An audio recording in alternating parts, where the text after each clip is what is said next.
2025ல மக்கள் எல்லாருமே ஒரு நாளைக்கு 5 மணி நேரம் 6 மணி நேரம் 10 மணி நேரம் வரைக்கும் சோசியல் மீடியா பிளாட்ஃபார்ம்ல மணிக்கணக்காக டைம் ஸ்பெண்ட் பண்ணிட்டு வந்துட்டு இருக்காங்க.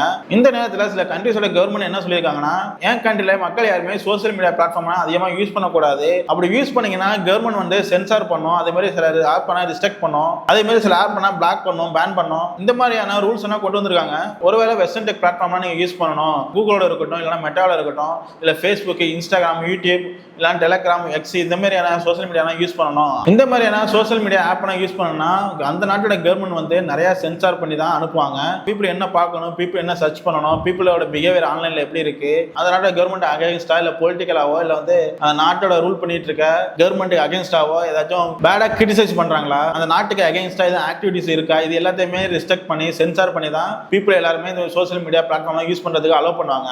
இதையும் தாண்டி சில கண்ட்ரீஸ்ல வெஸ்டர்ன் டெக் பிளாட்ஃபார்ம் எல்லாத்தையுமே பிளாக் பண்ணிருக்காங்க, நிறைய கண்ட்ரில வந்து ரெஸ்ட்ரிக்ட் பண்ணிருக்காங்க. அதனால எந்தெந்த கண்ட்ரி இந்த வீடியோல ஒன் பை ஒன்னா பார்க்கலாம். ஃபர்ஸ்ட் கண்ட்ரியா பாத்தீங்கன்னா நேபாள். இந்த கண்ட்ரில வந்து 26 மேஜரான பிளாட்ஃபார்ம் சோசியல் மீடியா வந்து பேன் பண்ணிருக்காங்க. எதுக்காக பேன் பண்ணிருக்காங்கன்னா, அந்த நாட்டோட கவர்மெண்ட் வந்து ஒரு லாவை இன்க்ரீஸ் பண்றாங்க. இதுல என்ன கொண்டு வராங்கன்னா, வெஸ்டர்ன் டெக் கம்பெனி எல்லாருமே அவங்களோட சோசியல் மீடியா பிளாட்ஃபார்ம் எல்லாத்தையுமே கவர்மெண்ட் கீழே தான் கொண்டு வரணும், நாங்க சென்சார் பண்ணி தான் அதை வந்து பீப்புள் யூஸ் பண்ண அலோவ் பண்ணுவோம், இந்த மாதிரி சோசியல் மீடியா ஆப் யூஸ் பண்ற பீப்புளோட டேட்டா எல்லாத்தையுமே கவர்மெண்ட்டுக்கு ஷேர் பண்ணணும், இந்த மாதிரி விஷயத்துக்காக டெக் கம்பெனி எல்லாத்தையுமே அந்த கவர்மெண்ட் வந்து சைன் பண்ண சொன்னாங்க. ஆனா அதுக்கு வந்து கிட்டத்தட்ட 7 நாள் வரைக்கும் டைம் கொடுத்திருந்தாங்க. எந்த கம்பெனியுமே சைன் பண்ணல. டிக்டாக் மட்டும் தான் இந்த ஒரு லிமிடேஷனுக்கு வந்து நாங்க வந்து ஒத்து போறோம் அப்படின்னு சொல்லிட்டு சைன் பண்ணிருக்காங்க. செகண்ட் கண்ட்ரியா பாத்தீங்கன்னா டர்க்கி. இந்த நாட்டுல வந்து ரீசெண்டா மல்டிபிள் நெட்வொர்க்ல இன்ஸ்டாகிராம், யூடியூப், வாட்ஸ்அப், ஃபேஸ்புக் இது எல்லாத்தையுமே பேன் பண்ணிருக்காங்க. அது மட்டும் இல்லாம இதோட சேர்ந்து நிறைய ஆப்புமே பேன் பண்ணிருக்காங்க, நிறைய சோசியல் மீடியா பேன் பண்ணிருக்காங்க. இது எல்லாமே டர்க்கில யூஸ் பண்ண முடியாது. தேர்ட் கண்ட்ரியா பாத்தீங்கன்னா ரஷ்யா. ரஷ்யால ரீசெண்ட் டேஸா வெஸ்டர்ன் கண்ட்ரியோட நிறைய பிளாட்ஃபார்ம் வந்து பேன் பண்ணிருக்காங்க. அதே மாதிரி வெப்சைட், ஆப், சோசியல் மீடியா எல்லாத்தையுமே பேன் பண்ணிருக்காங்க. சோசியல் மீடியா பிளாட்ஃபார்ம் ரஷ்யா வந்து பேன் பண்றதுக்கு ஒரு முக்கியமான ரீசனா என்ன சொல்றாங்கன்னா, எங்க நாட்டோட எக்கனாமியை நாங்க பூஸ்ட் பண்ண போறோம், அதனால எங்க ஓன் கண்ட்ரில நாங்க வச்சிருக்க டெக் கம்பெனி கிரியேட் பண்ற சோசியல் மீடியா தான் நாங்க யூஸ் பண்ண போறோம், அதுக்காக நிறைய பிளாட்ஃபார்ம் கிரியேட் பண்ணிருக்காங்க. இப்ப மக்களுமே யூஸ் பண்ண ஆரம்பிச்சிருக்காங்க. ஃபோர்த்தா பாத்தீங்கன்னா ஈரான். மேக்ஸிமம் முஸ்லிம் கண்ட்ரில நிறைய ரெஸ்ட்ரிக்ஷன் இருக்கும், ஆன்லைன்லயோ சோசியல் மீடியாலயோ நிறைய ரெஸ்ட்ரிக்ஷன் கொண்டு வந்திருப்பாங்க. ஈரான்லயுமே நிறைய சோசியல் மீடியா பிளாட்ஃபார்ம் ரெஸ்ட்ரிக்ட் பண்ணிருக்காங்க, பேன் பண்ணிருக்காங்க. ரீசெண்டா ஈரான் வந்து ஒரு அனௌன்ஸ்மெண்ட் பண்றாங்க, நாங்க வந்து வாட்ஸ்அப்பையும் கூகுள் பிளேயும் நாங்க வந்து அன்பிளாக் பண்றோம், நீங்க இதெல்லாம் யூஸ் பண்ணிக்கலாம். ஆனா ஈரான் கவர்மெண்ட் அகைன்ஸ்டாவோ இல்ல வந்து இங்க இருக்கிற ரூலிங் பார்ட்டி அகைன்ஸ்டாவோ நீங்க ஏதாச்சும் ஒரு ஆக்டிவிட்டிஸ் இருந்ததுன்னா மறுபடியும் பிளாக் பண்றதுக்கு வாய்ப்பு இருக்குன்னு அந்த கவர்மெண்ட் சொல்லியிருக்காங்க. ஃபிஃப்த் கண்ட்ரியா பாத்தீங்கன்னா நார்த் கொரியா. நார்த் கொரியால பாத்தீங்கன்னா சாட்ஜிபிடியை தவிர அங்க வந்து அதர் கண்ட்ரியோட எந்த ஒரு சோசியல் மீடியா ஆப்பை யூஸ் பண்ண முடியாது. அவங்க ஓன் கண்ட்ரில வந்து அந்த கவர்மெண்ட் வந்து என்ன அலோவ் பண்றாங்களோ அந்த ஒரு ஆப் மட்டும் தான் யூஸ் பண்ண முடியும். அது மட்டும் இல்லாம நார்த் கொரியாக்கு செப்பரேட்டா குவாங்யாங்னு ஒரு இன்டர்நெட் சிஸ்டமே பில்ட் பண்ணி வச்சிருக்காங்க. நார்த் கொரியாக்கு அடுத்து கியூபா, சிரியா இந்த 2 நாட்டிலுமே சாட்ஜிபிடியை தவிர வேற எந்த ஒரு சோசியல் மீடியா பிளாட்ஃபார்மையும் யூஸ் பண்ண முடியாது. இவங்க வந்து எதுக்காக பேன் பண்ணிருக்காங்கன்னா, அந்த நாட்டோட கவர்மெண்ட்டுக்கு அகைன்ஸ்டா எந்த ஒரு விஷயத்தையுமே சோசியல் மீடியா பேசவோ இல்ல வந்து கிரிட்டிசைஸ் பண்ணவோ கூடாதுன்னு இந்த மாதிரி சோசியல் மீடியா பிளாட்ஃபார்ம் பேன் பண்ணிருக்காங்க. செவன்த் கண்ட்ரியா பாத்தீங்கன்னா வியட்நாம். வியட்நாம்ல வந்து எந்த ஒரு சோசியல் மீடியா ஆப்புமே கிடையாது, எந்த ஒரு சோசியல் மீடியாவும் யூஸ் பண்ண முடியாது. அப்படி யூஸ் பண்றதா இருந்தா அந்த கண்ட்ரியோட கவர்மெண்ட்டுக்கு அகைன்ஸ்டா எதுவுமே பேசக்கூடாது.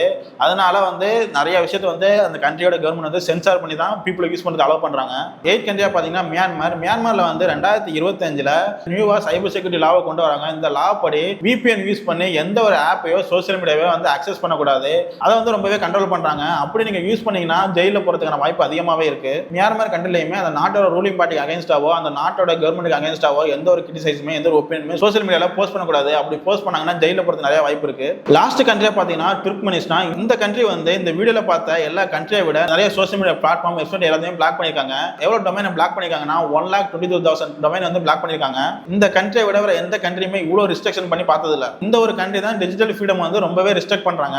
எதுக்காக சோசியல் மீடியா பேன் பண்றாங்க, எதுக்கு இவ்வளவு சென்சார் பண்ணி தான் பீப்புள் வந்து இந்த சோசியல் மீடியா பிளாட்ஃபார்ம்லாம் யூஸ் பண்ணணும்னு சொல்றாங்கன்னா, அதுக்கு பின்னாடி சில மோட்டிவ்ஸ் எல்லாம் இருக்கு. ஒரு நாட்டோட கவர்மெண்ட்டுக்கு அகைன்ஸ்டா பேசக்கூடாது, இல்லைன்னா ஒரு கவர்மெண்ட் சொல்ற விஷயத்துக்கு அகைன்ஸ்டா எந்த ஒரு ஒப்பீனியனோ சொல்றதோ இல்ல வந்து ஆன்லைன்ல போஸ்ட் பண்ணதோ பண்ணக்கூடாது. இதுக்கு பின்னாடி சில மோட்டிவ்ஸ் எல்லாம் இருக்கு. அது என்னன்னு பாத்தீங்கன்னா ஃபால் இன்ஃபர்மேஷன் வந்து ஸ்ப்ரெட் பண்றது, அது வந்து பீப்புள் வந்து கண்ட்ரியோட கவர்மெண்ட்டுக்கு அகைன்ஸ்டா வந்து ஒப்பீனியனோ இல்ல கிரிட்டிசைஸோ ஆன்லைன்ல வந்து போஸ்ட் பண்றது, அதோட ஒரு நாட்டோட நேஷனல் செக்யூரிட்டிக்காக நிறைய விஷயத்தெல்லாம் பேன் பண்றதோ ரெஸ்ட்ரிக்ட் பண்றதோ அந்த கண்ட்ரிஸ் பண்ணுவாங்க. ஒரு நாட்டோட ரிலீஜியஸோ இல்ல அந்த நாட்டோட கல்ச்சர்ஸோ அஃபெக்ட் ஆகிற மாதிரி ஆன்லைன்ல சோசியல் மீடியா அந்த பீப்புள் வந்து பிஹேவ் பண்றாங்க, இல்ல அதுக்கு அகைன்ஸ்டா ஏதாச்சும் இன்ஃபர்மேஷன் வந்து ஸ்ப்ரெட் பண்றாங்கன்னா இந்த மாதிரியான ஆக்ஷன் எடுப்பாங்க.